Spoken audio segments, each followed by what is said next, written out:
concepto de Estado de Derecho. Siempre se habla del Estado de Derecho y mucho más ahora en el último tiempo las noticias o los parlamentarios hablan del Estado de Derecho, es que hay que respetar el Estado de Derecho, aquí existe un Estado de Derecho pero no entendemos lo que es el Estado de Derecho. ¿Cuándo comienza a consolidarse el concepto de Estado de Derecho? A partir de los siglos XIX y XX. Cuando ocurre la independencia de Estados Unidos en 1776 y la Revolución Francesa en 1789. El Estado de Derecho surge cuando nace este principio de sometimiento del poder al ordenamiento jurídico. O sea, todo el ejercicio del poder está limitado por el ordenamiento jurídico, por la constitución política, por la ley. O sea, aquí el poder no se ejerce de una manera loca, aquí hay límites para el ejercicio del poder. Entonces eso es lo que es un Estado de Derecho.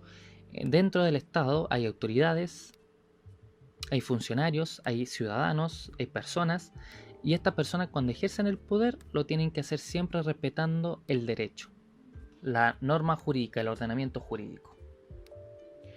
Pasamos al concepto de lo que es el imperio de la ley. O sea, dentro del Estado, todo el actuar, tanto de gobernantes como de gobernados, tienen que sujetar su acción por lo que establezca el ordenamiento jurídico, por lo que establezca la Constitución y las leyes. Eso es lo que es el imperio de la ley. Yo solamente hago lo que la ley me dice. Aunque hay una frase muy peculiar en lo que es la administración pública. O sea, en el Estado yo hago todo lo que la ley dice, pero el privado hace todo lo que la ley le permite, ¿ya? Pero siempre el actuar es bajo los estándares que me establece la ley. Ese es el imperio de la ley. Hay que respetar la ley. Aquí en esta diapositiva se puede ver un triángulo, no es una pirámide, es un triángulo, que es el triángulo del profesor Hans Kelsen, en donde establece la jerarquía del ordenamiento jurídico. Existen normas en nuestras sociedades, tenemos normas éticas, tenemos normas morales, tenemos normas sociales y tenemos normas jurídicas, que más bien se relaciona con lo que se conoce como el derecho positivo. Por ejemplo, si yo no le doy el asiento a la abuelita en la micro, quizás no voy a tener, no se puede aplicar una norma jurídica, quizás no voy a tener ninguna sanción jurídica, pero sí me van a aplicar normas sociales y voy a tener sanciones sociales. Quizás la gente me va a mirar mal, me van a decir algo, entonces son diferentes tipos de normas. Las normas jurídicas se ordenan en este triangulito. Ese es el ordenamiento jurídico, ese triangulito. En la parte alta de este triángulo está la constitución política, luego están las leyes orgánicas y especiales, leyes ordinarias, decretos leyes, más abajo están los reglamentos, más abajo ordenanzas y por último la sentencia. Entonces aquí lo ordena de manera jerárquica. Y aquí yo quiero que entiendan algo, el concepto de supremacía constitucional. La constitución política está en la cúspide de este triángulo, o como le llaman pirámide, pero no es una pirámide, es un triángulo. La constitución política está por sobre las demás normas, por eso la constitución política es la norma jurídica fundamental, es la norma de mayor jerarquía dentro del ordenamiento jurídico porque está en la cima de este triángulo y todas las demás normas de ahí hacia abajo tienen que respetar lo que la constitución dice, ¿sí? La constitución política y los tratados internacionales de derechos humanos se encuentran al mismo nivel fundamental, ¿sí? No en el nivel legal, nivel fundamental. O sea, todo lo que se vaya creando de ahí hacia abajo tienen que respetar la constitución política. Eso sería el imperio de la ley. Se respeta lo que la ley dice. Y sería también el principio de supremacía constitucional. Se respeta lo que la constitución dice porque es la norma que tiene la mayor jerarquía dentro del ordenamiento jurídico. Por eso cuando se hace una norma, se crea una ley, por ejemplo, y esta ley hace algo o dice algo que va en contra de lo que dice la Constitución, se declara inconstitucional, porque la Constitución tiene supremacía. El órgano que se encarga de resguardar la supremacía de la Constitución es el Tribunal Constitucional. Entonces, no olvidemos el caso del aborto, el tema del aborto que se llevó al Tribunal Constitucional. ¿Por qué? Porque el aborto iba en contra de lo que dice la Constitución del derecho a la vida. ¿Sí? Para algunos va en contra de ese artículo, por lo tanto, ahí se analizó si que eso era algo que iba en contra de la Constitución o si en realidad no la pasa a llevar.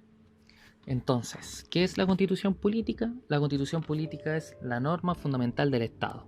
Es la norma de mayor jerarquía dentro del ordenamiento jurídico.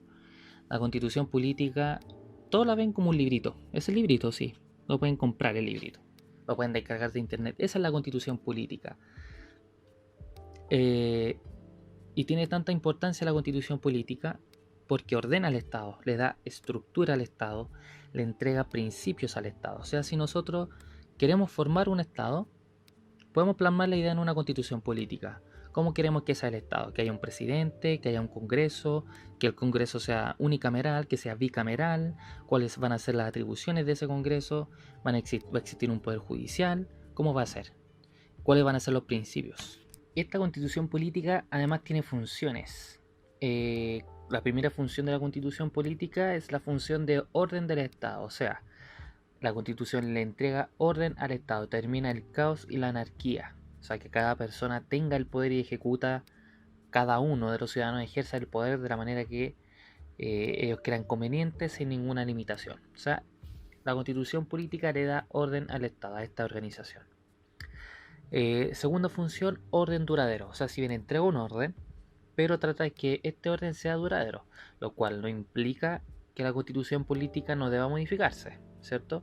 Porque si bien la Constitución política se puede mantener, los cambios sociales van a ir surgiendo siempre y la Constitución política no se va a anteponer a los cambios de la sociedad.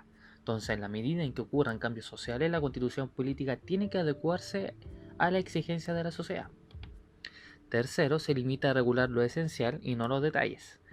En la Constitución política, cuando leíamos, siempre va a haber algo o una frase, algo va a decir la Constitución política referente a esto, lo va a tratar la ley tanto. La ley de quórum calificado, una ley determinada va a tratar estos temas, las autoridades y las facultades que determinen las leyes. Entonces, la Constitución política en ciertas materias va a decir eso. Esto lo va a tratar una ley, lo va a tratar una norma diferente a la Constitución. ¿Por qué? Porque se limita a regular lo esencial y no los detalles. Todo lo que son detalles lo ve una norma que está por debajo de la Constitución política. Ve lo general. 4. Promover la unidad y la integración de los miembros del Estado. ¿Cierto? En un Estado hay un conjunto de personas que viven en un determinado territorio y por lo tanto estas personas con sus diferentes intereses, con sus diferentes cualidades, tienen que saber convivir. Por lo tanto, el Estado tiene que promover esa unidad y esa integración. Personas que piensan diferentes. 5. Le da una organización, una estructura al Estado. O sea, la Constitución política va a decir el Estado va a tener un presidente que va a ser el poder ejecutivo, va a tener un poder legislativo presidido por un congreso, un poder judicial, esta va a ser su estructura. Esa es la estructura del Estado. ¿Cómo nos vamos a estructurar? ¿Cuál va a ser nuestro esqueleto? 6. Debe crear un Estado de Derecho. O sea, va a crear un marco jurídico mediante el cual las autoridades y todas las personas que vivan dentro de ese Estado van a tener que ir jugando. Ese es el rayado de cancha. O sea, nadie puede cambiar su acción en tanto implique una afectación de lo que dice la misma Constitución política o la ley. Entonces, ¿qué vimos en la clase de hoy? En las bases conceptuales de la institucionalidad chilena, conceptos esenciales para poder comprender el Estado chileno y su Constitución política.